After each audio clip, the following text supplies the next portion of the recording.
សួស្តីអ្នកទាំងអស់គ្នានឹងមកវល់វីដេអូដើម្បីធ្វើទឹកប្រទាលញ៉ាំបងប្អូនអរគ្នាហើយប្រទាលហ្នឹងអត់បានទិញដែរបងប្អូនអរគ្នាខ្ញុំដាំមកដល់ពេលហើយវាអត់សូវធំទេខ្ញុំកាប់យកមកធ្វើញ៉ាំទៅវាមកល្មមព្រោះអត់មានដីបងប្អូនអរគ្នាខ្ញុំនៅផ្ទះជួលអញ្ចឹងដីតិចដល់ពេលអញ្ចឹងវាអត់លាស់ទេកន្លែងដាំទូចពេកអញ្ចឹងបានតែប៉ុណ្្នឹងបងប្អូនអរគ្នាអញ្ចឹងយកមកកាត់យើងលាងទៅស្អាតហើយយើងយកមកកាត់វាជាកង់អញ្ចឹងវាយើងស្រួលចិត្តបងប្អូនអរគ្នាបើយើងចិត្តទាំងវែងវាពិបាកចិត្តអញ្ចឹងយើងយកមកកាត់កង់អញ្ចឹងមកហើយចាំយើងចិត្តវា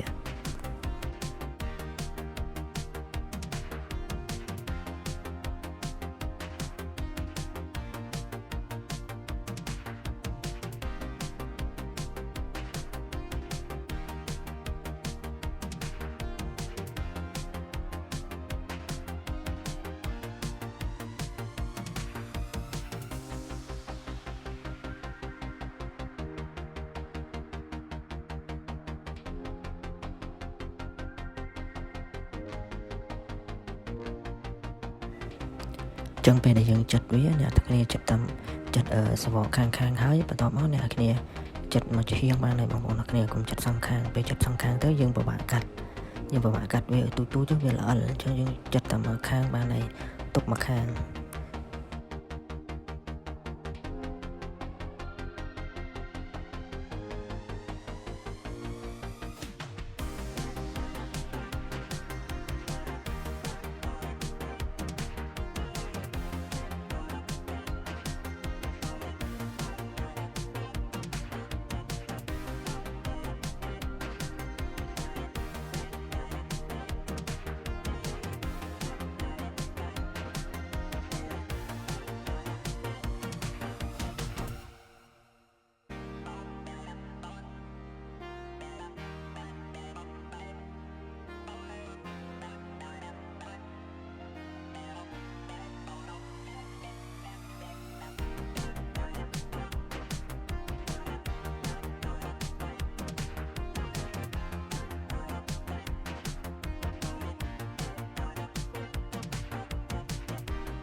ចឹងពេលបងប្អូនទាំងគ្នាចិត្តវាហើយមកខាងចឹងហើយនេះពេលចិត្តហើយមកខាងស្អាតចឹងហើយ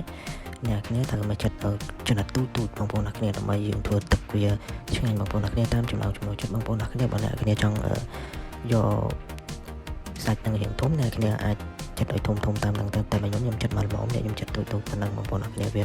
ស្រួលញ៉ាំផងបងប្អូនទាំងគ្នាហើយវាឆាប់ឆ្អិនទៀតបងប្អូនទាំងគ្នា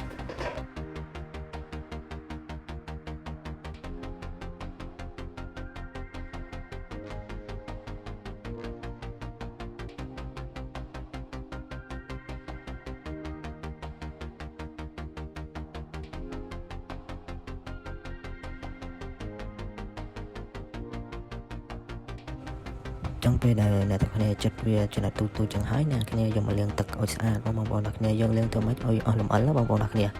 លាងឲ្យច្រើនទឹកធ្វើមិនឲ្យអស់អាលំអិលទឹកលំអិលប្រទាលហ្នឹងបងប្អូនទាំងគ្នាយើងលាងឲ្យច្រើនទឹកទៅលាងឲ្យស្អាតកុំឲ្យវានៅមានលំអិលបងប្អូនទាំងគ្នាខ្លាចវាល្វីវាអីចឹងទៅបងប្អូនទាំងគ្នាតែយើងលាងឲ្យស្អាតឲ្យច្រើនទឹកទៅធ្វើមិនឲ្យបាត់អាល្អិលហ្នឹងអស់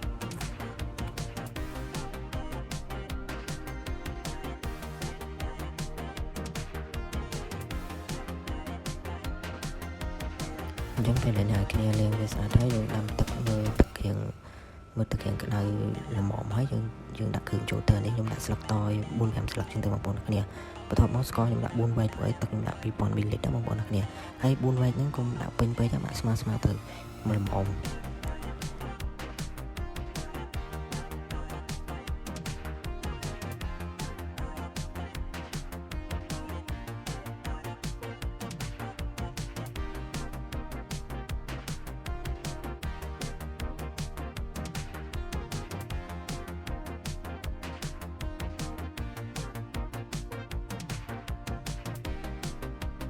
បន្ទាប់មកយើងថែមអំបិលបន្តិចមកបងប្អូនគ្នាអំបិលយើងមកចឹកមកបងប្អូនគ្នាអំបិលប បន្ទាប់មកខ្ញុំថែមក្រូចឆ្មាមិនមួយបងប្អូនគ្នាថែមក្រូចឆ្មាមួយវាយើងមានជាតិជូរជាតិតិចអញ្ចឹងទៅឆ្ងាញ់បងប្អូនគ្នាធ្វើតាមហ្នឹងទៅគឺឆ្ងាញ់បងប្អូនខ្ញុំធ្វើខ្ញុំមិនដាក់ក្រូចឆ្មាទេប៉ុន្តែលើកនេះខ្ញុំដាក់ក្រូចឆ្មាវាមានជាតិជូរតិចឆ្ងាញ់បន្ទាប់ពីយើងដាក់ហើយអស់ហើយយើងដាក់ប្រទាលយើងចូលបងប្អូនគ្នាយើងដាក់ស្ករដាក់អំបិលបន្តិចដាក់ក្រូចហើយយើងដាក់ប្រទាលយើងចូលបន្ថែមទៀតបងប្អូនគ្នាហើយបន្ទាប់ពីអ្នកគ្នាដាក់ប្រទាលយើងចូលហើយយើងទុកឲ្យវាពុះសិនបងប្អូនគ្នាយើងទុកឲ្យពុះហើយបងប្អូនគ្នា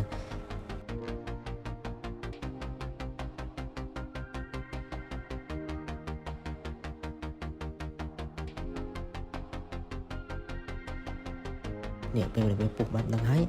អ្នកគ្នាមើលវាមានពពុះអ្នកគ្នាយកវែកមកស្រង់ពពុះចេញឲ្យអស់មកបងប្អូនគ្នាកុំឲ្យវានៅមានពពុះចឹងទៅយើងត្រង់ចេញចឹងមកអ្នកគ្នាយើងត្រង់ចេញឲ្យអស់មកបងប្អូនគ្នានេះយើងត្រង់ចេញមកហ្នឹងមកបន្ទាប់មកអ្នកគ្នាទុកវាមកស្ទូសិនបងប្អូនគ្នាស្ទុកវាមកស្ទូហើយខ្ញុំយកវាមកចាក់ដាក់កែវញ៉ាំបងប្អូនគ្នាtrong videoខ្ញុំមានតែប៉ុណ្្នឹងទេបងប្អូនអ្នកគ្នាបើមានចំណុចខុសឆ្គងអីសូមអធិស្ឋានបងប្អូនអ្នកគ្នាអានេះយើងធ្វើញ៉ាំនៅផ្ទះទេបងប្អូនអ្នកគ្នាអរគុណច្រើនបងប្អូនអ្នកគ្នាជួបគ្នានៅវីដេអូក្រោយទៀតខ្ញុំកុំភ្លេចជួយ Subscribe Channel ខ្ញុំអ្នកមួយផងបងប្អូនអ្នកគ្នាខ្ញុំនឹងធ្វើវីដេអូថ្មីៗចែកបងប្អូនទៀតបងប្អូនអ្នកគ្នាបាយបាយ